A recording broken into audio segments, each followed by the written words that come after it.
Yes, sudah. Oke.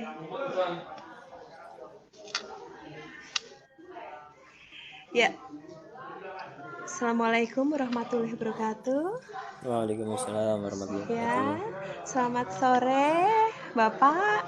Ya, dengan Bapak Suito Singgih nggih, dosen pendidikan IPA Universitas Tidar Magelang.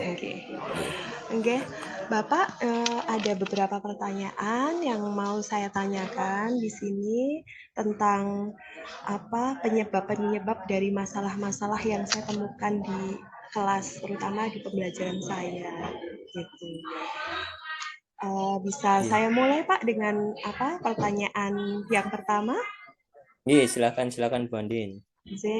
Untuk pertanyaan yang pertama itu saya akan menanyakan penyebab dari miskonsepsi peserta didik dalam memahami dan menghitung cara pembacaan hasil pengukuran pada jangka sorong, terutama cara pembacaan skala nonius, skala utama, dan cara menghitung hasil akhirnya. Baik, terima kasih Bu Andin. Jadi kita perlu mencermati lebih dahulu bahwa di dalam miskonsepsi itu sumber-sumber dari miskonsepsi itu tidak hanya bersumber dari peserta didik. Miskonsepsi itu bisa bersumber dari peserta didik, kemudian dari guru atau pendidiknya, dan juga dari buku referensi yang digunakan. Nah, dalam hal ini, ketika miskonsepsi itu terjadi di dalam kelas, maka kita perlu mencermati tiga hal tersebut. Apakah konsep yang disampaikan oleh guru terjadi atau memuat miskonsepsi, buku referensi yang digunakan memuat miskonsepsi, atau memang dari peserta didiknya sendiri, dari kondisi yang tidak tahu, kemudian mendapatkan masukan atau pemahaman terkait dengan dalam hal ini jangka sorong, jangka sorong, tetapi pemahaman itu belum cukup komprehensif, belum cukup lengkap, tetapi kemudian dicoba, nah ini akan menimbulkan miskonsepsi. Jadi saya kira ketika dimunculkan permasalahan atau didapati permasalahan bahwa ada miskonsepsi pada peserta didik, khususnya terkait dengan membaca hasil pengukuran pada jangka sorong, maka kita perlu mencermati tiga hal tersebut. Sejauh yang saya cermati dalam beberapa kali saya berinteraksi dengan teman-teman guru, dengan teman-teman peserta didik, siswa dan mahasiswa, sumber terkait khususnya terkait dengan pengukuran miskonsepsi lebih banyak bersumber kepada referensi yang digunakan. Jadi ketika teman-teman peserta didik atau kalau di tempat saya adalah mahasiswa itu menggunakan referensi yang kurang kompeten atau kurang oke, nah ini yang kemudian menimbulkan miskonsepsi, khususnya kalau pada bahan kajian pengukuran. Begitu Bu Andin. Oh iya. Jadi lebih ke buku-buku yang dipakai, terutama kalau di sekolah saya kan sudah sekolah penggerak. Jadi kami sudah menggunakan kurikulum yang merdeka. Nah, ini kan bukunya baru. Ya. Bisa jadi dari suplemen yang digunakan teman-teman peserta didik. Dalam artian ketika teman-teman istilahnya kan kita kalau sekolah itu ada buku paket yang menjadi rujukan utama, kemudian nanti peserta didik diminta untuk mencari referensi suplemen lain. Nah, bisa jadi sumber miskonsepsinya dari suplemen-suplemen yang lain itu di samping bukan dari buku paketnya. Begitu Bu Andin. Gitu ya Pak. Jadi intinya lebih untuk miskonsepsi itu lebih ke buku-bukunya nih Pak. Saya melihatnya lebih bersumber lebih dominan dari, ke itu. Iya. Daripada pemahaman peserta didiknya sendiri gitu. Iya, saya melihatnya seperti itu. Gitu. Oh ya. Oke. Ada tambahan lain Pak? Saya kira cukup terkait dengan pertanyaan pertama miskonsepsi tadi. Oh ya. Oke, bisa lanjutnya Pak untuk pertanyaan nomor 2. Nomor 2 itu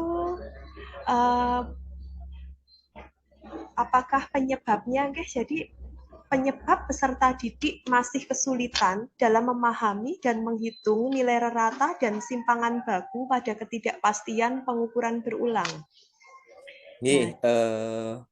langsung saya ini saja, langsung saya Iya, tanggapi saja iya, nggih Bu Andin ya, oke, mohon maaf. iya, Terkait dengan permasalahan tersebut, saya mendapati begini, bahwa seringkali tidak hanya di peserta didik ya, kalau di lingkup saya teman-teman mahasiswa itu, khususnya ketika bicara persamaan rumus-rumus, kesulitan yang pertama muncul adalah bagaimana teman-teman, kalau di tempat saya mahasiswa, dan saya kira relevan juga dengan peserta didik di tempat Bu Andin, iya, mendefinisikan simbol-simbol yang digunakan.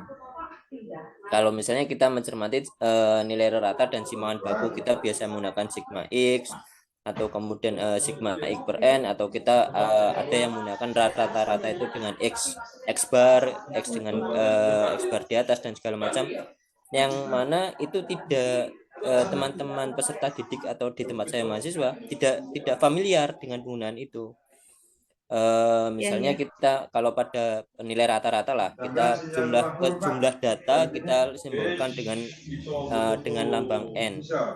Padahal asumsi bisa saja N itu, teman-teman peserta didik berasumsi N itu bukan jumlah banyaknya data, tapi jumlah keseluruhan data. Misalnya iya, jumlah datanya 10, tapi total kalau data nomor 1 sampai dengan data nomor 10 kita jumlahkan ada 100. Nulisnya tidak 10 tapi nulisnya ke 100, kasus. yang 100-nya. Jadi kesulitannya di situ. Saya kira terlebih lagi kemudian ketika simpangan baku, ketidakpastian dan segala macam, yang mana kemudian semakin banyak simbol yang dimunculkan ya, ada delta dan segala macam yang kemudian semakin banyak, saya kira itu menjadi masalah tersendiri. Kalau kemudian kita bicara kemampuan matematis, kemampuan menghitung teman-teman peserta didik, saya kira kalau sudah di tataran menengah atas ya, saya kira itu sudah tidak menjadi hal yang perlu dipermasalahkan, saya kira begitu. Tetapi lebih, kalau saya mencermati lebih bagaimana teman-teman peserta didik mendefinisikan atau mengartikan simbol-simbol yang digunakan di dalam persamaan atau rumus gitu, Bandi. Oh ya, Bapak. Oke. Jadi lebih ke nganu ya, apa, peserta didik itu masih kesulitan dalam ini apa namanya? Mengartikan lambang atau simbol gitu. Iya, saya melihatnya ke seperti itu. Iya. Lambang atau simbol. Jadi kalau lambang atau simbol aja mereka belum tahu, otomatis untuk lebih ke nganu rumus ini juga susah Iya, gitu nggih. jadi susah ya, jadi Iya. susah, jadi susah. Nah, iya sih. Iya, seperti itu. Iya, oke, lanjut. Sampun Bapak yang nomor 2 cekap nggih. Langsung Iya, ke cekap. nomor pertanyaan ketiga. Pertanyaan ketiga itu masih dalam bab ini juga, yaitu apakah penyebabnya guru itu belum melakukan pembelajaran berdiferensiasi pada saat melakukan kegiatan pengukuran seperti itu.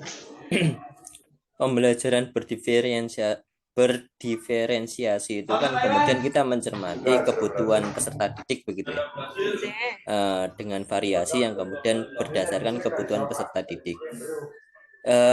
Yang saya cermati yang pertama adalah ketika guru belum melakukan, yang pertama memang referensinya menjadi sulit, bahwa kita pembelajaran berdiferensiasi itu sesuatu yang baru di dalam pendidikan kita kan begitu. Ya. Sesuatu yang baru yang kemudian, kalau seperti Bu Andin adalah pilot project yang kemudian bisa memberi contoh. Kalau misalnya saya jadi guru generasi setelah Bu Andin kan, oh, diferensiasi untuk pengukuran yang Bu Andin lakukan ini yang kemudian bisa saya adaptasi.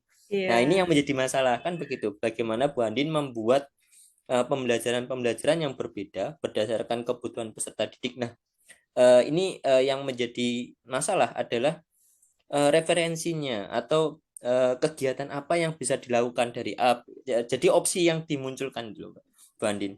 Jadi misalnya peserta didik A membutuhkan pembelajaran yang modelnya harus sambil dalam pengukuran harus mengukur secara langsung misalnya.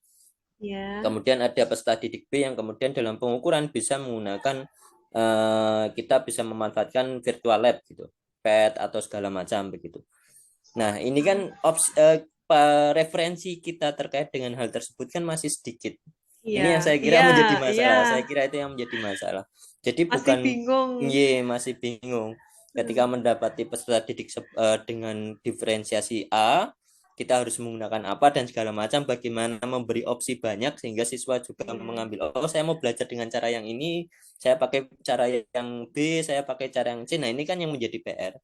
Nah, ini yang saya kira ketika jadi masalahnya adalah bagaimana guru memberi opsi memunculkan jenis-jenis pembelajaran untuk terkait pelaksanaan pembelajaran diferensiasi ini yang menjadi masalah. Nah, saya kira forum MGMP atau forum apapun yang kemudian memberi wadah diskusi Bapak Ibu guru ini yang kemudian bisa bisa mengambil peranan penting di situ. Jadi bisa menjadi apa ya, wadah untuk kalau saya punya pikiran ini nih dari guru A, kemudian dari guru B punya pemahaman yang punya ide yang lain, sehingga bisa digabungkan menjadi satu kegiatan yang bervariasi, motif bisa menjadi opsi pembelajaran diferensiasi yang di sekolah A bisa digunakan, di sekolah B juga bisa digunakan. Begitu Bu Andin. Oh, jadi nganu ya, apa namanya Pak, dengan misalnya di MGMP itu bisa saling bertukar nganu ya, apa Nggih, eh, bertukar ide seperti itu. nggih, Jadi saya kira nantinya begitu. nantinya bisa menginspirasi guru satu dengan guru lainnya Nah, untuk maksud bisa saya begitu. menerapkan. Ya. Nggih, saya Jadi kira begitu. untuk ini penyebabnya bahwa guru ini belum melakukan apa namanya pembelajaran yang berdiferensiasi terutama pada pengukuran. Nah, pada saat apa pengukuran ini ya karena itu ya Pak apa namanya Referensinya ya Mas ya ya, referensinya ya Mas referensi itu. atau nganu apa mungkin Hmm. buku-buku tentang seperti ini pun juga masih jarang Ya, ya ya ya. Jadi ya bukan apalagi ini bukan baru sekali gitu. bukan gurunya tidak mampu, tetapi memang PR-nya mencari banyak referensinya ini yang menjadi sulit. Saya kira sehingga jawaban yang paling mudah untuk mengatasi masalah ini adalah diskusi dengan teman sejawat, Ya. dengan kolega, kemudian dengan ahli-ahli. Saya kira itu bisa menjadi opsi. Nggak mungkin kayak misalnya Bu Andin mengajaran pengukuran diferensiasi, ada Ya, berapa kelas yang diampu, harus memikirkan berapa banyak diferensiasi yang dilakukan. Nah, itu kan menjadi stres malahan. Sehingga iya, pembelajaran Pancasila yang diharapkan tidak menjadi menyenangkan. Akhirnya kan begitu. Tidak menyenangkan bagi gurunya nanti. iya. Iya. Malah nganu ya Pak, malah menambah. Iya, Oh menjadi iya, beban, malah menjadi menambah beban. menambah beban gitu. Iya, begitu. Ya, oke. Oke, untuk nomor 4 ya. Apakah penyebab peserta didik ini masih kesulitan dalam menemukan masalah ketersediaan energi yang ada di lingkungan sekitar tempat tinggal? Jadi ini sudah bab yang berbeda ya, bab Iya, energi terbarukan. iya, iya, Bandin. Jadi begini, saya mendapati barangkali peserta didik gagal mendefinisikan energi itu apa. Berarti begini, Hmm, ini menjadi menarik. Saya kira ketika nanti Bu Andin bisa mencoba, saya kira akan istilahnya ini apa ya, hipotesis saya bisa dibuktikan nanti dicoba. ya. Ketika ada di peserta didik Bu Andin ditanyakan energi yang ada di sekitarmu itu apa, akan sedikit teman-teman peserta didik yang menjawab bahan bakar minyak. Akan sedikit yang menjawab bensin itu adalah salah satu bentuk sumber energi gitu. Energi itu. Itu akan sedikit. Akan ya karena kita tahunya bensin ya BBM gitu, bukan Iya. bukan kemudian tidak, padahal BBM itu ya dari bentuk dari energi gitu, menurut saya begitu. Biasanya Tema- jawabnya itu energi matahari, nah, kan seperti itu. energi apa angin, Nah, iya, ya itu. air, nah gitu. Nah, iya, jadi ketika kemudian kesulitan menemukan masalah ketersediaan energi kalau di dalam pertemuan masalah yang didapati Bu Andin, ya karena teman-teman peserta didik gagal mendefinisikan energi itu apa atau belum mampu mencermati energi yang ada di sekitarnya. Dalam artian ya tidak bisa menyatakan bahwa ternyata bensin itu adalah salah satu sumber energi, bentuk energi. Kemudian listrik itu energi. Sehingga tidak bisa kemudian oh mohon maafnya misalnya gini, ketika peserta didik mendapati kasus bensin jadi susah dicari gitu ya, bensin menjadi langka gitu, BBM langka gitu, ya buat Ya. mereka itu bukan masalah ketersediaan energi, oh berarti motornya jadi angel golek bensin gitu aja, tapi tidak terkelompokkan menjadi itu adalah masalah ketersediaan energi gitu loh Bu Andin.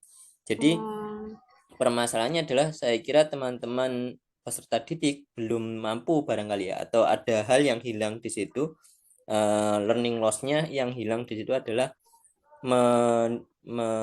mengkategorikan, gagal mengkategorikan seperti BBM, kemudian LPG itu sebagai bentuk energi.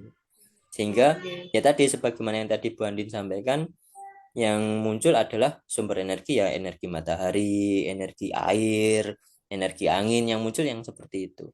Begitu Bu Andin. Ya, rinci sekali ya Pak. Ya lanjut, Yeah. nomor 5. Apakah penyebab dari peserta didik yang masih kesulitan dalam menginterpretasikan grafik kebutuhan energi? Jadi gini, dalam pembelajaran atau dalam materi energi terbarukan itu ada di situ banyak sekali tertampilkan gambar-gambar bagan grafik-grafik gitu. Nah, Yeah. ternyata peserta didik itu dalam menginterpretasikan itu masih kesulitan gitu. Kira-kira sebabnya gimana nggih, Kak? Iya, saya kira ini masih ada relevansinya dengan masalah yang nomor 4 yang terkait dengan teman-teman peserta didik kesulitan menemukan masalah ketersediaan energi. Saya kira itu pun sama. eh, Terkait bagaimana kesulitan menginterpretasikan grafik kebutuhan energi ini saya kira sama. Analogi saya seperti ini, ketika teman-teman peserta didik tidak tahu bensin itu adalah bentuk energi atau sumber energi begitu, eh, teman-teman peserta didik juga tidak bisa mengkalkulasikan gitu. Oh, saya misalnya dari rumah ke sekolah butuh bensin sekian liter nih. Maka kebutuhan saya untuk pulang PP dari rumah ke sekolah selama 5 hari kerja ya, maksudnya 5 hari sekolah gitu ya, selama 1 minggu berapa gitu kan, itu sebetulnya menginterpretasi grafik kebutuhan energi gitu ya. Nah itu yang kemudian menjadi masalah. Jadi relevansinya begitu Bu Andin. Jadi ketika teman-teman peserta didik masih kesulitan dalam menemukan apa ya, mendefinisikan energi, ya menjadi sulit menginterpretasi grafik kebutuhan energi, itu yang menjadi sulit begitu Bu Andin. Iya. Apalagi dalam ini secara umum saja, pembacaan grafik secara umum saja, mereka terkadang masih kesulitan. Ya, ya, Nah, ya, apalagi terlebih seperti itu. grafik yang secara umum kayak gitu. Penyebabnya mungkin lebih ke atau kalau variabel-variabel dari grafik tersebut itu juga mempengaruhi ya Pak ya? Bisa jadi seperti itu, atau memang teman-teman peserta didik juga belum atau tidak terbiasa dengan penyajian data berbasis grafik. Nah, Kan bisa jadi iya, seperti itu. ya, ya eh memang. ya, Apalagi ini materi kelas 10. nah iya, belum Nah, terbiasa dengan penyajian ya, data berbasis grafik. Mudahnya saja piye yo. Kasus yang dekat dengan teman-teman peserta didik misalnya, jumlah followernya Instagramnya gitu kan langsung muncul 9.000 k sekian k. ya, Nah kan iya, tidak berbasis pada grafik gitu, iya tidak berbasis langsung grafik. nominal gitu ya. Iya, langsung angka yang Uh, kemudian dimunculkan. Yes, atau seperti misalnya eh, trending di Twitter gitu kan juga tidak muncul secara grafik, tetapi seberapa banyak tweets yang muncul untuk trending tertentu kan begitu. Angka yang dibandingkan bukan, kalau grafik kita asumsikanlah grafik batang, bukan ketinggian grafiknya, tetapi jumlah angkanya yang menjadi komparasi kalau teman-teman peserta didik lebih terbiasa seperti itu. Jadi iya, tidak terbiasa penyajian data berbasis grafik begitu Bu Andin. deh. Nggih. Ya, jadi lebih ke menurut saya ya Pak, memang karena dalam pembelajaran mereka tidak terbiasa untuk uh, ini Melihat data berbasis grafik. melihat data berbasis grafik itu. Nggih. Di matematika, apalagi matematika kelas 10, kadang gini yang namanya fisika sama matematika itu kan seharusnya relate nggih. Iya, persisian. Paling tidak itu materi-materi yang diajarkan di fisika yang dipakai gitu, matematikanya di fisika itu kan baiknya itu juga diajarkan di matematika kelas 10. Nah, Iya, iya. itu. Tetapi ternyata kok kalau saya lihat-lihat ya Pak, beberapa tahun saya memahami itu banyak sekali di kelas 10 itu kita harus menggunakan matematika yang seperti ini di dalam fisika untuk perhitungan. Nah, di matematika itu belum sampai ke situ gitu untuk kelas Iya. 10-nya gitu. Iya. Seperti tadi yang simpangan ketidakpastian itu standar deviasi ya. Standar bias ya. Standar deviasi itu di statistik yang membahas tentang itu tuh di kelas 3, matematika di kelas 3. Kalau untuk kurikulum yang K13. Di kelas Nah, 12 berarti ya, Bu ya Andin kelas ya. 12, ya. Jadi kan kelas 10-nya kelas 10 sudah harus. Jadi guru fisika itu selain pemahaman konsep juga harus Ngajar matematika. ngajari matematika ini loh, ngitungnya seperti ini, ngakarnya seperti ini gitu. Iya. Banyak sekali terkadang saya menemui rumus-rumus yang apalagi kalau sudah sampai pakai len-lennya itu. Iya. Ya kan? Memang kalau untuk fisika, kemampuan fisika, terutama kemampuan matematika itu sangat penting dalam memecahkan masalah di dalam fisika begitu ya. Terlebih lagi kalau kemudian yaitu ketemu persamaan-persamaan, ketemu rumus-rumus. Di sisi lain dengan kondisi itu kita fisika itu dalam tanda kutip memang sedikit menuntut, dalam tanda kutip ya, menuntut peserta didik untuk bisa menguasai matematika lebih gitu. Iya. Ya itu memang menjadi masalah tersendiri. Bisa menjadi sumber masalah. Tetapi kalau dari sisi saya memang kalau di teman-teman mahasiswa, saya selalu berasumsi ketika kemudian ketemu materi-materi fisika ya, ketika mengajar fisika dasar, kemudian di teman-teman semester 7 itu ketemu fisika zat padat, saya selalu berasumsi ya untuk yang masalah hitungan kemampuan matematikanya saya anggap teman-teman mahasiswa sudah selesai gitu. Berarti sudah bisa. Kalau saya harus mengajarkan bagaimana bagaimana menurunkan rumus dan segala macam, menurunkan persamaan ya jadi panjang urusannya.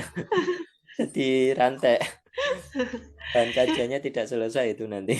Iya, iya Iya. ya. Iya, tidak selesai itu nanti. Padahal itu belum tentu loh, Pak. Iya, belum tentu. Belum tentu. Belum Ya, tentu. pengalaman Iya. dulu S1 aja ya masih agak kesulitan untuk Jadi kesulitan. pengintegralkan, menurunkan rumus Iya. gitu. Iya. Iya, saya masih mendapati. Masih kadang ketika kuis atau apa gitu, kemudian saya berikan soal integrasi atau penurunan teman gitu. Ya saya masih mendapati teman-teman mahasiswa yang kesulitan. Misalnya ketika ketemu per dx tok, tetapi akan menjadi bingung kemudian kalau dx-nya dikuadratkan. Loh ini kok dx kuadrat iki? Nah, saya bingung. Nah, ya jadi menjadi masalah. Jadi masalah. Tapi ya ya keuntungan saya kan saya ngajar di mahasiswa, jadi teman-teman mahasiswa dituntut belajar mandiri juga. Iya, iya. Iya. Oke. Cekap Bapak? Cekap. Jadi untuk nomor selanjutnya, nomor 6, apakah penyebabnya dari peserta didik belum bisa berinovasi dalam membuat alat atau prototipe penghasil energi sederhana? Dimisalkan kincir air atau kincir angin. Atau mungkin Bapak juga bisa mencontohkan untuk inovasi dari penghasil energi sederhana ini apa ya Pak yang bisa diterapkan di sekolah, terutama anak kelas 10 ya, biar mereka bisa proyeknya itu bisa membuat itu gitu. Yang pertama kalau terkait dengan kincir air dan kincir angin ya, Bu Andin ya. Iya. Jadi ini menjadi pengantar. Jadi saya pernah suatu ketika itu berdiskusi dengan kolega itu. Ketika itu bahasanya adalah terkait dengan pesawat sederhana, pengungkit dan segala macam, tuas dan segala macam itu. Iya. Intinya adalah dari diskusi itu yang kemudian ingin saya sampaikan adalah bahwa ada relevansi pengalaman ketika kita kecil bermain itu terhadap bagaimana ada relevansi, ada kaitannya ketika kecil kita bermain dengan kemampuan memahami materi fisika. Contoh mudahnya adalah ketika untuk yang pesawat sederhana, saat itu seingat saya terkait dengan bidang miring. Bagaimana semakin landai atau semakin curam bidang miring yang dibuat. Terus kalau diskusi saya dengan kolega saya itu terkait dengan kecepatan mobil-mobil yang diturunkan, jatuh dilepaskan gitu. Iya. Nah itu ketika hal itu kami mendapati begini. Ketika ketemu teman-teman mahasiswa yang jarang bermain yang seperti itu atau kecilnya nggak pernah mainan kayak gitu, sulit, ada kesulitan tersendiri apa ya, mendeskripsikan atau menggambarkan, menceritakan efek besar sudut bidang miring itu terhadap kecepatan benda bergeraknya. Nah, saya kira sama dengan ketika peserta didik belum pada permasalahan Bu Andin ya, peserta didik belum bisa berinovasi atau mengalami kesulitan membuat prototipe, khususnya kincir air dan kincir angin. Saya kira teman-teman peserta didik yang sekarang itu kincir angin doswe nggak pernah mainan kincir angin, jadi tidak bisa membayangkan bagaimana kincir angin ini bekerja, kemudian memutar rotor yang kemudian dilanjutkan ke ini ya, ke dinamo yang berubah menjadi energi gitu. Nah saya kira itu yang menjadi masalah. Jadi nggak, nek carane dewe zaman cilik kan ada yang digerakin yuk muter saya banter, nek dulu jadi pakariannya zaman SD gitu. Saya kira itu menjadi salah satu sumber masalah, atau bisa menjadi sumber peserta didik gagal membuat bayangan bagaimana membuat inovasi prototipe energi sederhana. Kalau terkait dengan contoh yang lain atau ide yang lain, kalau di tempat kami, karena kalau di mahasiswa itu kami bicara energi, khususnya energi terbarukan ya, kami lebih ke arah ke pemanfaatan ini fotovoltaik, sel surya. Jadi itu yang kemudian dikaitkannya, jadi beberapa produk atau proyek yang kami lakukan itu ada yang sel surya dihubungkan kepada mobil mainan. Jadi batu baterainya dilepas diganti pakai sel surya. Tetap ada yang dilanjutkan ke batu baterai, tapi modelnya batu baterai isi ulang, charger. Isi ulang, yang bisa diisi ulang. Iya, bisa diisi ulang. Jadi sel suryanya digunakan untuk mengisi ulang baterainya, ngecharge, untuk charging baterainya.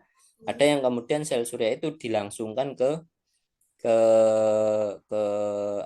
ke sistem penggerak pada mobil mainan. Ada yang kemudian membuat itu di dalam sebagai senter dan segala macam. Jadi lebih ke arah sana, memanfaatkan sel surya untuk sumber energi sederhana saja, begitu, untuk hal-hal yang itu.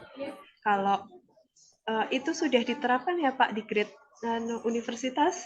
Iya, kalau di kami karena kemudian mengukur besar ini ya, besar produk, besar listrik yang digunakan ya, jadi energi yang dihasilkan, karena pengaruhnya ke sana.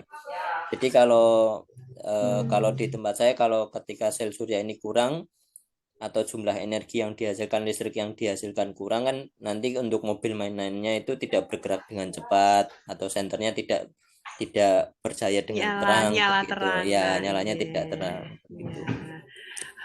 Itu kalau mungkin kalau sel surya seperti itu bisa tidak ya untuk kalau di SMA untuk kelas 10 gitu, apakah masih terlalu tinggi? Kalau biasanya di sini saya masih ya itu Pak, pembuatan masih kincir air, kincir angin gitu. Saya kira bisa Bu Andin, saya kira untuk sel surya itu bisa, tetapi lebih kepada teman-teman peserta didik kalau di SMA itu lebih kepada merangkainya saja. Jadi merangkai itu, jadi sehingga di situ teman-teman, pemahaman yang diharapkan, yang dipahami dari teman-teman peserta didik adalah, oh ternyata ada yang namanya sel surya, tidak hanya bayangan toh, tetapi betul-betul dia melihat, merangkai itu, kemudian mengetahui, oh ternyata betul nih sel surya bisa buat menggerakkan atau menyalakan lampu, begitu. Kan selama ini ketika di pelajaran pelajaran energi khususnya sel surya kan teman-teman peserta didik hanya melihat gambarnya, melihat Iya, contohnya saja, di YouTube. tetapi tidak merasakan secara langsung, kan begitu. Saya kira sehingga itu menjadi pengalaman menjadi pengalaman lebih. Jadi kan sel surya kotak kecil itu kan sekitar 50 ribuan ya kalau sekarang itu. Nah, itu cukup untuk kalau dari percobaan atau dari proyek yang sudah kami lakukan itu cukup untuk menghasilkan dua baterai seukuran 1,5 volt tuh berarti 3 volt ya. 3 volt itu sudah cukup untuk mengisi kurang lebih 1 jam. Eh, Kalau dari sel surya itu langsung gini, langsung apa terhubungkan dengan ini apa namanya? Rangkaian Mm-mm. Jadi nanti it, langsung kelihatan kalau di baterai kan sudah masuk atau belum kan nggak begitu kelihatan ya. Tapi kalau iya. langsung yang kelihatan itu bergerak atau itu menyala gitu. Oh ya, bisa itu Bu Andin. Cuma nanti di rangkaian kan nanti berarti Bu Andin butuh inverter saja. Jadi kan dari sel surya itu kan masih belum bolak-balik, masih searah, Hmm. arus searah. Nah, butuh inverter untuk yang bolak-baliknya sehingga bisa Oh. digunakan gitu. Nah, nanti itu kan nanti bisa kalau misalnya dihubungkan ke lampu gitu kan nanti percobanya cukup nanti sel suryanya ditutupin sedikit nanti jadi gelap apa lampunya jadi redup atau tidak kan begitu Ada. kan menjadi Oh gambarannya iya. begitu. Jadi poinnya kan teman-teman peserta didik bisa tenan ternyata ini sing alat sing jenenge sel surya dan Surya. betul-betul bisa menghasilkan listrik gitu. Dan memang dipengaruhi oleh cahaya begitu. Nah, Saya iya kira iya begitu iya. itu menarik gitu. Iya, sepertinya menarik sekali, Pak. Menarik. Kalau Nggih. apa benar-benar nganu dicobakan di peserta didik itu. Kan ya ini inovasi, benar-benar inovasi gitu. Karena biasanya kan baru sampai tahap yang ya kayak kincir-kinciran seperti itu. Nggih, nggih, Jadi Bu. karena ini ya peserta didik belum bisa berinovasi itu karena lebih ke ini ya mereka tidak gimana ya Pak? belum Tidak. belum terbiasa melihat eh prototipe atau istilahnya apa ya bentuk dasarnya begitu ya bentuk dasarnya gambarnya kan Hmm, kincir angin malah teman-teman peserta didik lebih biasa melihat kipas angin tidak melihat kincir ya, angin begitu. ya, ya terutama di sini. Di sini kan jarang ada kincir angin Nggih, karena nggih. bukan daerah Pesisir ya, pantai, ya iya. pesisir gitu. Nggih. Iya, Ya itu gitu. yang menjadi masalah kan seperti itu. Jadi yang perlu sehingga tidak bisa membayangkan prototipenya seperti apa itu ya karena tidak punya bayangan, tidak punya gambaran seperti apa ini akan dibuat begitu. Beda lagi kalau misalnya mudahnya saja saya pernah untuk hukum Pascal gitu ya, hukum untuk tekanan pada fluida, Ya. teman-teman mahasiswa saya minta untuk membuat proyek Um, karena pernah biasa melihat apa eskavator. Nah, bisa mengaplikasikan hukum Pascal itu untuk membuat prototipe eskavator atau istilahnya beko sederhana itu. Jadi yang seperti itu yang kemudian menjadi masalah. Dalam artian ketika teman-teman diminta untuk membuat kincir air atau kincir angin karena kita tidak pernah melihat seperti apa bentuknya. Kincir air kan lebih kita seringnya lihat kincir air pembangkit listrik sederhana kincir air itu kan bayangannya ya kayak kincir air yang kayak di Belanda, bayangannya kan seperti itu ya, atau yang kemudian digunakan di daerah-daerah pelosok yang mana itu tidak terbiasa digunakan di daerah seperti kalau di tempatnya Bu Andi di Temanggung yang cenderung kota dan segala macam itu kan jarang digunakan, jarang jarang melihat gitu. Efeknya kan ya, sehingga teman-teman peserta didik tidak punya gambaran itu sehingga sulit membuatnya begitu Bu Andi. ya mereka ya lebih ke dari buku, dari YouTube gitu sebenarnya literatur sekarang itu kan ya banyak ya Pak seharusnya ya. Iya, hanya ya itu sama seperti tadi yang kita bahas terkait dengan sel surya. Ya, teman-teman seperti mahasiswa kami itu ya banyak yang baru menyatakan, oh saya baru betul-betul melihat sel surya ya baru sekarang ini pas kuliah gitu. Jadi ya banyak. Ternyata ya itu terlebih apa ya, bahwa ternyata sel surya di zaman entah itu baik di sekolah di menengah pertama maupun di menengah atas ya hanya diceritakan dan ditunjukkan gambarnya saja, Iya, iya, tetapi tidak dilihatkan secara langsung dan bagaimana sel surya itu bekerja. Saya kira hal itu pun sama untuk kasus kincir air dan kincir angin. iya, oke. Berbeda kalau misalnya teman-teman peserta didiknya Bu Andin sudah diajak ke mana Pantai Parangtritis baru melihat kincir Ya, angin di sana, ya itu beda cerita lagi nanti, beda iya, cerita iya. lagi akan lebih, Oke. atau diajak melihat contoh kincir air sederhana yang sudah digunakan, itu akan berbeda cerita lagi begitu. Em, ya, ya. Oke, sungguh apa lengkap dan detail ya Pak penjelasannya dari Bapak dosen ini. Nggih, nggih Bu Andin. Iya, ya seperti itu saja Bapak. Apa beberapa pertanyaan dari saya. Terima kasih banyak. Ya, terima kasih sudah membantu dalam kegiatan saya, ya Bapak ya. Ya, Nggih, sami-sami Bu Andin. nggih. Mohon maaf barangkali tidak maksimal, tetapi harapannya apa yang kita diskusikan bisa bermanfaat baik untuk Bu Andin dan juga baik untuk saya. Gitu. Iya, iya, sangat bermanfaat sekali. Nggih. Insya Allah, amin amin. Iya. Ya, terima kasih ya Bapak. Saya akhiri. Wassalamualaikum warahmatullahi wabarakatuh.